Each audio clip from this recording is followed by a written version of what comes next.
All right, Shalom. Giving all praise to the Most High, Yahweh, Ba'ashem, Yahweh Shai, Ba'ashem, Makakwadash.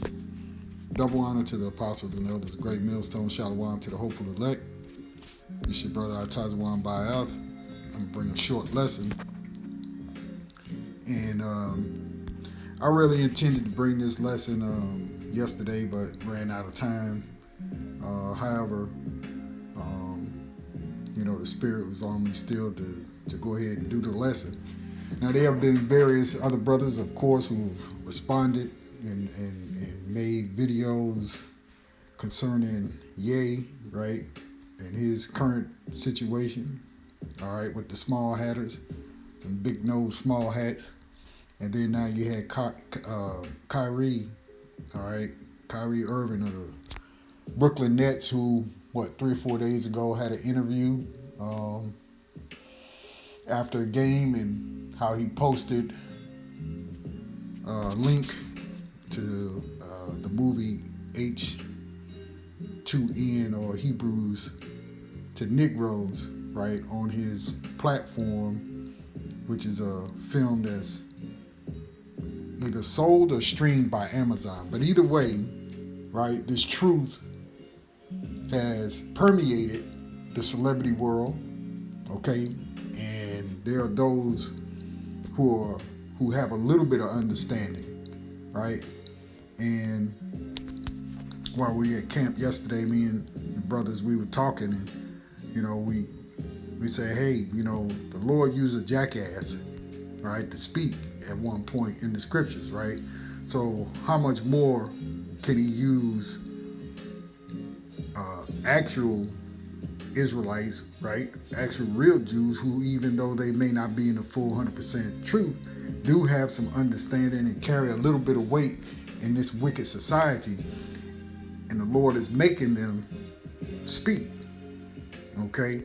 So we know the whole ordeal with this man here, Salakia, all right, and everything that he's going through, okay? And then we had Heare Irving come out, okay, and have an interview and make some statements. So first, let me see here. Let me get a scripture first, Salakia. Let me go to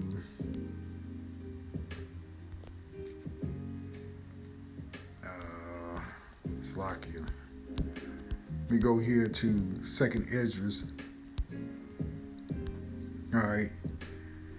Chapter 6 and verse 28, and it reads, as for faith, it shall flourish, corruption shall be overcome. And that corruption, in this point in time, as we see this firestorm brewing, right, these corrupt Amalekites, okay, they're going to be overcome, all right, at the end, right?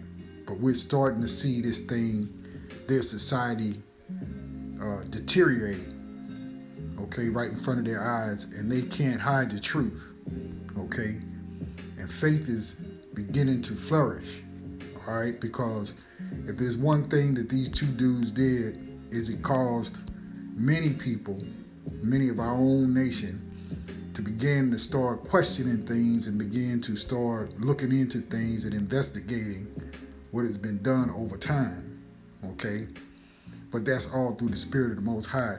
As we said, when we were together yesterday, myself and the brothers, and hey, the Lord's got to have an igniter, okay? There has to be something. There has to be a switch that's going to bring in the famine of the word and bring some light, okay, into this wicked world as to who the real children of the Lord are, right?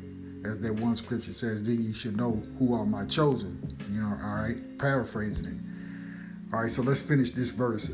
As for faith, it shall flourish, corruption shall be overcome, and the truth, which have been so long without fruit, shall be declared, okay? And we're starting to see some of that fruit being declared, all right? Again, even though some of these men here, okay, are not in the full truth, okay? So let's get a couple of scriptures here. I don't know why this thing always unhighlights what I had here. Let's start right here, John 8 and in verse 28, and it reads, Then said Yahweh unto them, When ye have lifted up the Son of Man, then shall ye know that I am he, and that I do nothing of myself, but as my Father hath taught me, I speak these things. Okay, so Yahweh came to finish the work of his Father. Verse 29, And he that sent me is with me. The Father hath not left me alone, for I do always those things that please him. As he spake these words, many believed on him. Okay. Going on to verse 31, it reads, Then said Yahweh to the Jews which believed on him, right? Because the Christian church tries to tell you that everybody's accepted by the Lord. You can come as you are, all these different things, because the Jews rejected him. So that opened it up to all the Gentiles. No, that's not true. Okay, you're reading it right here. Verse 31, Then said Yahweh to those Jews which believed on him. So there were people of his nation, right? People of our nation who believed on him. All right, not all Jews rejected him. Okay, if ye continue in my word, then are ye disciples indeed, and ye shall know the truth, and the truth shall make you free. You see? So that's how you're going to be free, is by knowing this truth, okay? In which now, okay, some of it is being said that Kanye somehow is some kind of deranged genius where he thought of this all on his own. Oh, I'm going to break all these contracts so I can be free by telling the truth of who these people are.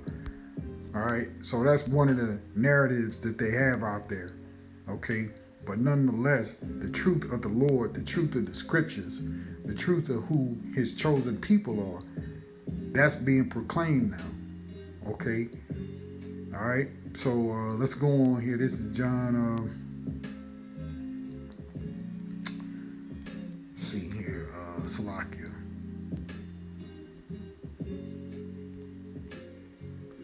John 17, and we'll jump in right there, verse 9, and it reads, I pray for them, I pray not for the world, right? So that kills the Gentiles, these so-called Christians, all right? That kills your theory of John 3:16, okay?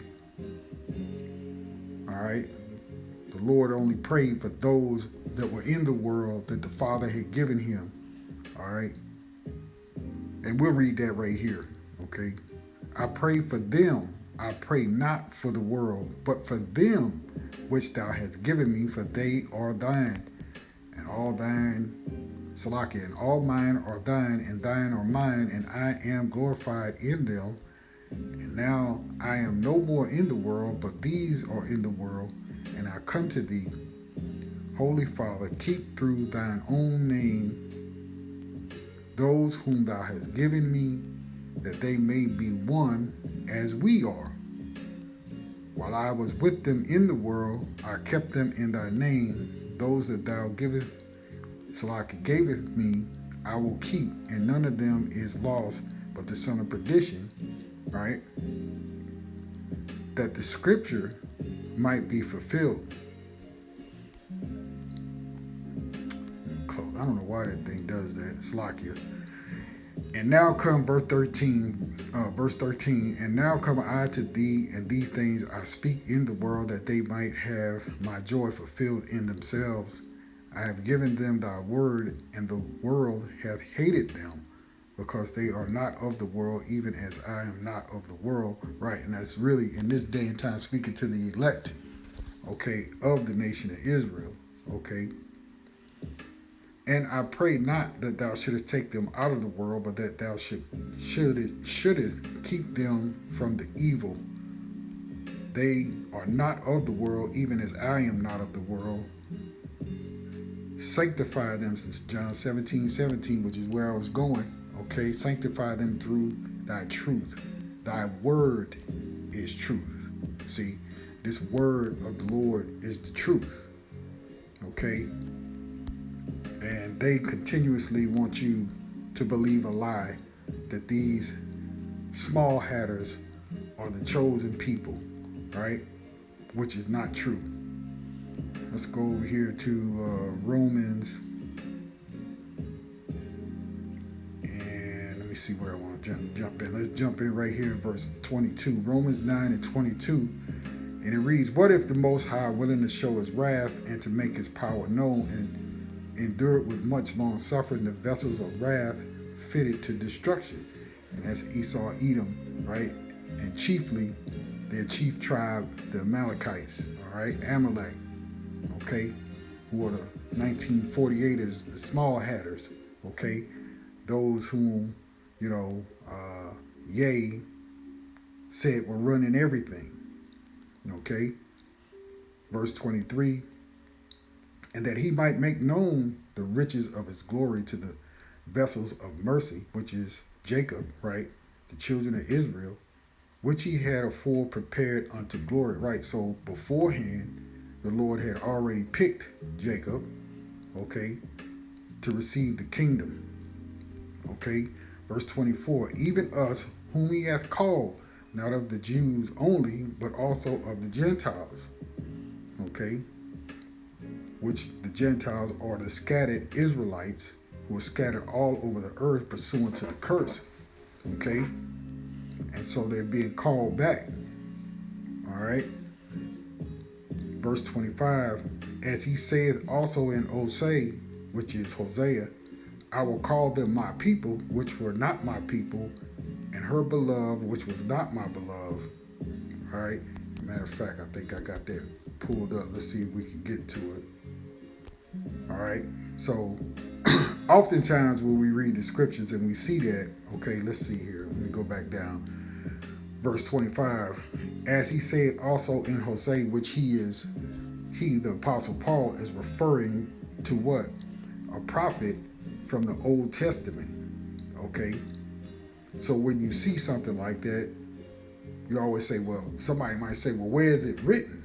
Well, here it is right here. See, the whole book is together, okay? There's no separation of something old no longer existing, and now you got the New Testament and that's all there is. No, because they even sell New Testament books only, No, you get you a whole Bible with the Apocrypha in it. And if you can't get it with the Apocrypha in it, then buy an Apocrypha that's separate. Okay, then you'll have the whole roll. You'll have the whole book. Okay, so this is Hosea 1:10. Okay, and this is what the Apostle Paul was referring to. Yet the number of the children of Israel shall be as the sands in the sea, which cannot be measured nor numbered. And it shall come to pass that in the place where it was said unto them, ye are not my people, there it shall be said unto them, ye are the sons of the living power. And they're going to have to acknowledge us. They're going to have to do it. It's already written, okay? It's already written. And as it says also in Hosea, I will call them my people, which were not my people, and her beloved, which was not beloved. And it shall come to pass that in the place where it was said unto them, ye are not my people, see, there shall they be called the children of the living power. They're going to have to acknowledge the children, okay, of the Lord. All right. Isaiah is also crieth concerning Israel, though the number of the children of Israel be as the sand of the sea, a remnant shall be saved. Okay. And also, I believe I got that pulled up as well. Let's see here. Is this it?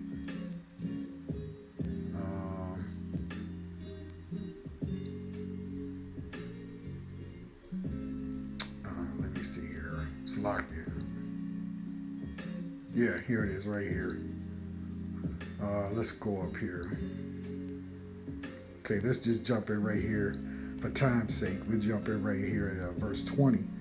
And it reads, and it shall come to pass in that day that the remnant of Israel, and such as are escaped of the house of Jacob, see, he's talking about the Israelites, the house of Jacob, who was already aforementioned to receive the kingdom.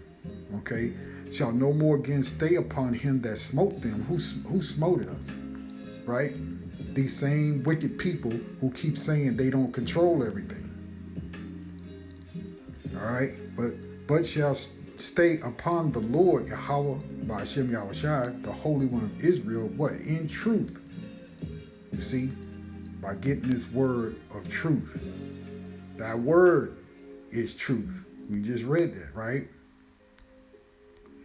So here in verse 21, the remnant shall return, even the remnant of Jacob, unto the mighty power. For though thy people Israel be as the sand of the sea, right? There's so many of us that you can't number us. And it's just like the elder, but not the Zakba narrator, GMS narrator SC7, right? He did a video on this female rabbi who looked like an Ammonite to me, right? Or Moab, okay? was a freaking female rabbi, right? Said that Ye had twice as many followers than there are actual so-called JOOS, right, in the world, which is totally wrong. Okay, it says here, for though thy people Israel be as the sand of the sea, yet a remnant of them shall return. Right, that small number, that 1/3. Okay, the consumption decree shall overflow with righteousness. For the Lord power of hosts shall make a consumption even determined in the midst of the land. Therefore thus saith the Lord power of hosts, O my people that dwelleth in Zion, be not afraid of the Assyrian. Right, and we liken that Assyrian now to these same people. Okay, who are wicked and ruling over us and have smoted us, okay, and don't want to be identified. All right, going on, he shall smite thee with a rod and shall lift up his staff against thee after the manner of Egypt. For yet a very little while, and the indignation shall cease, and my anger in their destruction. And the Lord Yahweh of hosts shall stir up a scourge for him according to the slaughter of Midian in the rock of Oreb, and as his rod was upon the sea, so shall he lift it up after the manner of Egypt. Okay, let me see here. Let me jump down.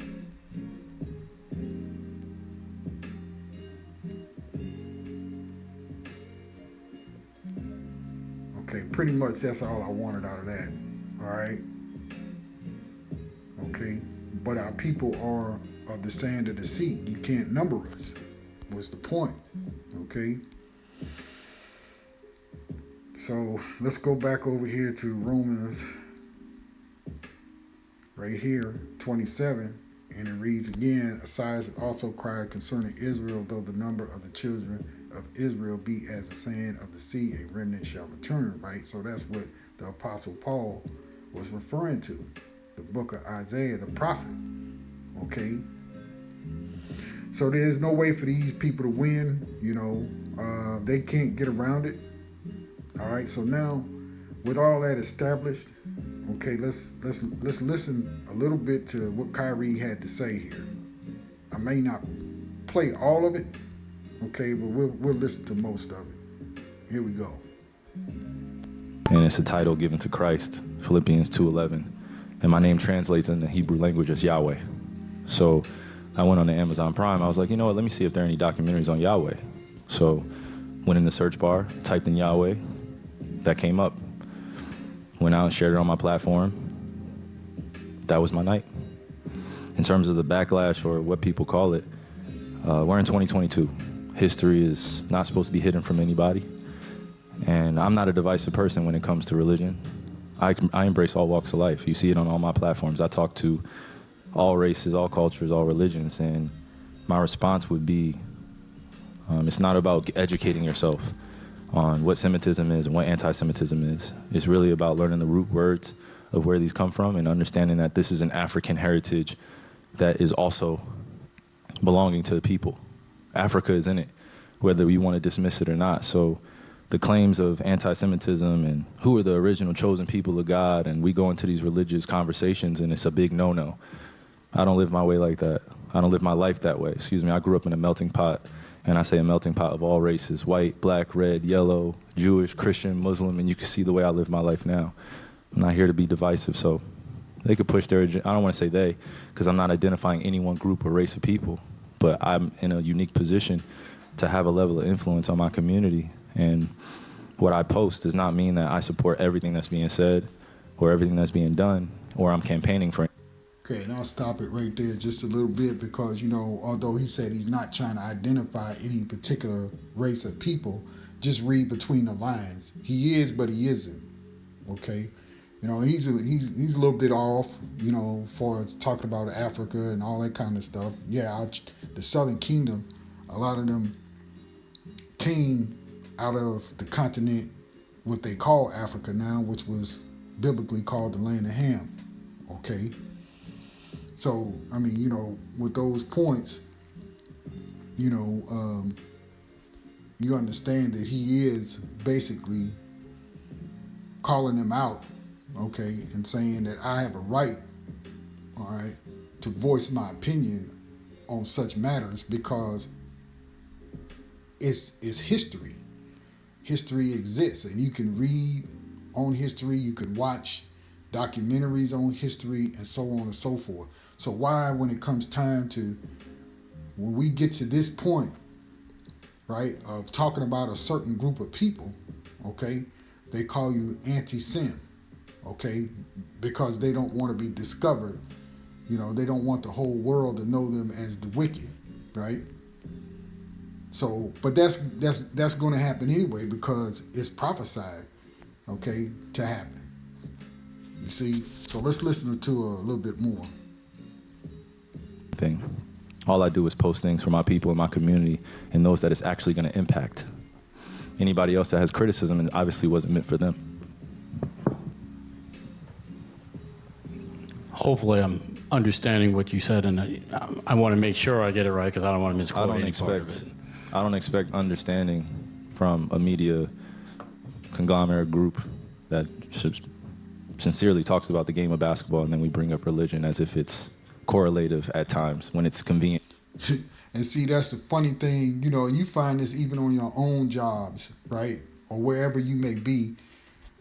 These devils always expect you to answer their questions. Like you owe an explanation for why you even exist. You got to explain yourself to them, all right, whenever they ask a question, right? Because they think that you're a second-class citizen. You see? That they desire an answer from you, and you must comply. All right, we'll go on a little bit further. For people to bring it up, so please just be direct with your question, so we can move on from this, and I could talk about the game and go home to my son Elohim and my wife Marlene. Okay. Am I to take it that this was what you shared was not something that you've even watched? This was, you did watch it, or either watch it or read it. I had a lot of time last year to read a lot, read a whole bunch, good and bad, about the truth of our world. So then do you, I guess, understand or not understand those that might imply that that work had anti-Semitic leanings in it? I only ask this because the tweet is still up there, so I We're in 2022. It's on Amazon, a public platform. Whether you want to go watch it or not is up to you. There's things being posted every day. I'm no different than the next human being, so don't treat me any different. You guys come in here and make up this powerful influence I have over top of the adultery of, you cannot post that. Why not? Why not? Everybody posts everything else. You saw the word nigger going up on Twitter, right? I don't hear uproar on that. I'm not here to be divisive on what's going on this or that. I'm not comparing Jews to blacks. I'm not comparing. And you see, these devils, they live by a double standard, okay? They hate to be called out on their shit. white to black. I'm not doing that. That conversation is dismissive, and it constantly revolves around the rhetoric of who are the chosen people of God. And I'm not here to argue over a person or a culture or religion on what they believe. No, this is what is here. It's on a public platform. Did I do anything illegal? Okay. Yeah, that's what I'm saying. Did I do anything illegal? Did I hurt anybody? Did I harm anybody? Am I going out and saying that I hate one specific group of people? So out of all the judgment that people got from me posting, I just, without talking to me, and then I respect what Joe said, but there has a lot to do with the not ego or pride of how proud I am to be an African heritage, but also to be living as a free black man here in America, knowing the historical complexities for me to get here. So I'm not gonna stand down on anything that I believe in. And my name. And we'll stop it right there. You know, you get the point. You can go out there and watch that video if you wanna watch it. Okay. And I have to kind of give kudos to Kyrie for the way that he handled these white reporters. Okay. Who always get these Jake athletes, all right, to bend to their will to answer their questions, you know. And it was a few years ago, just let me add, a few years ago that the NBA required their rich slaves to hold press conferences after games. And I think that happened after, I think it was Rasheed Wallace who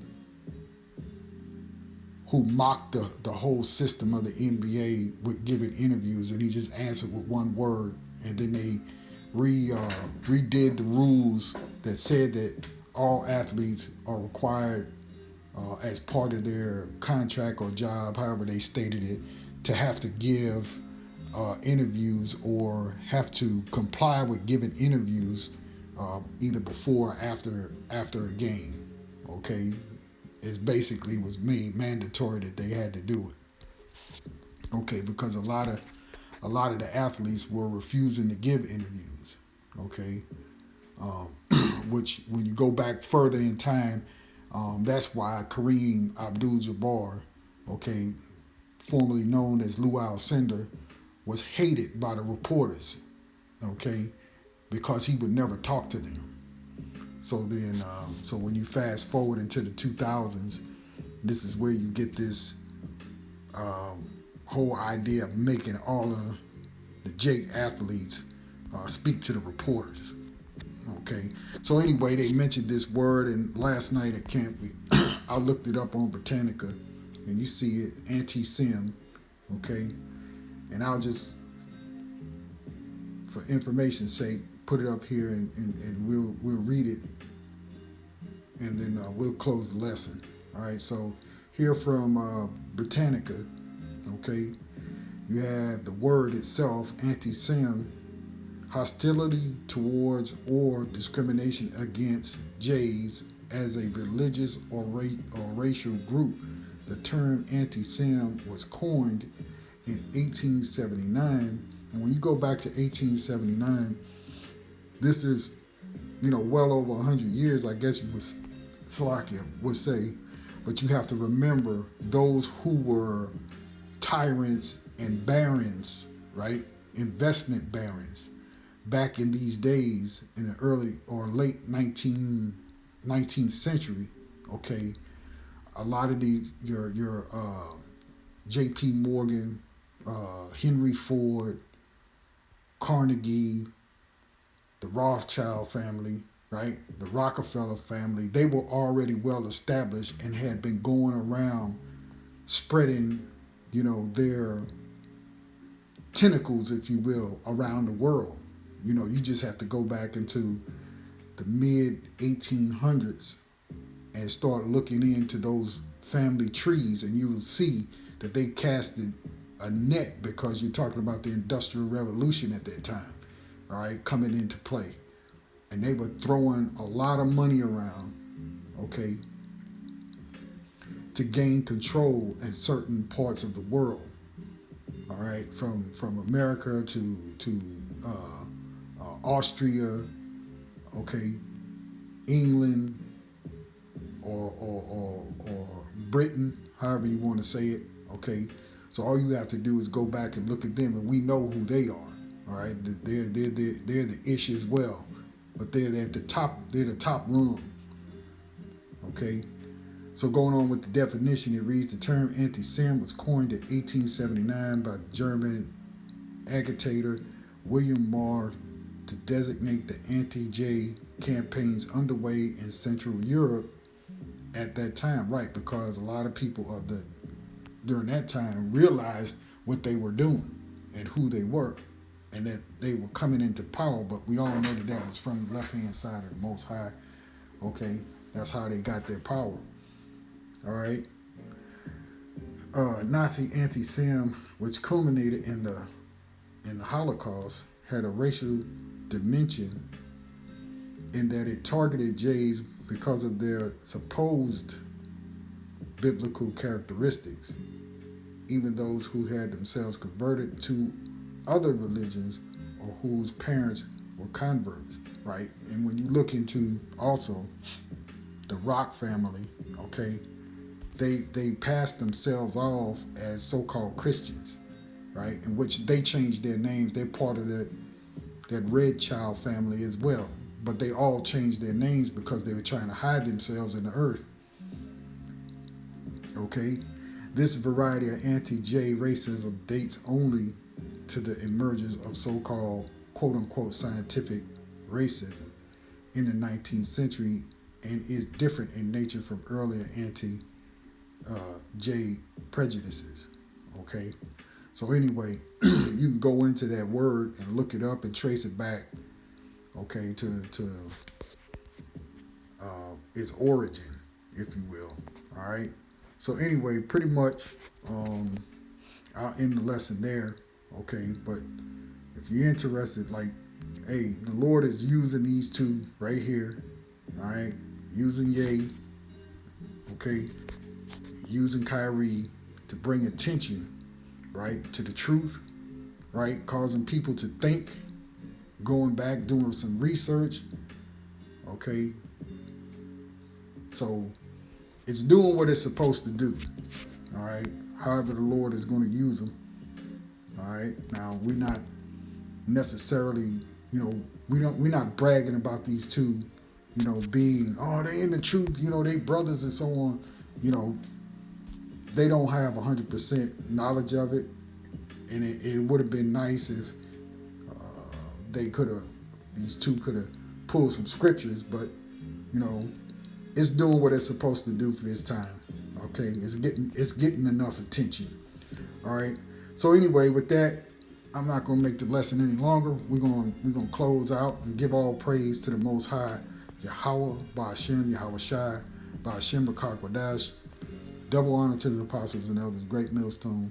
Shalom to the hopeful elect. And I'll see you all again real soon with another lesson, Lord willing. Shalom.